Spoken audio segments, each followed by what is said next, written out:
Today we have the 2019 Mazda CX-5.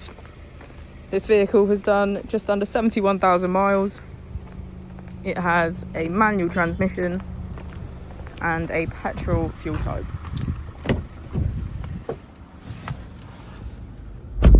To the left of our steering wheel, we have voice control as a feature, as well as automatic headlights and our keyless ignition. On the right, we have cruise control and automatic wipers. Moving on to our screen, we can access our applications, settings, navigation, communication, and entertainment.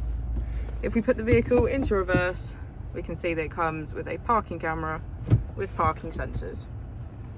Just below our screen is our dual zone climate control with heated seats on either side.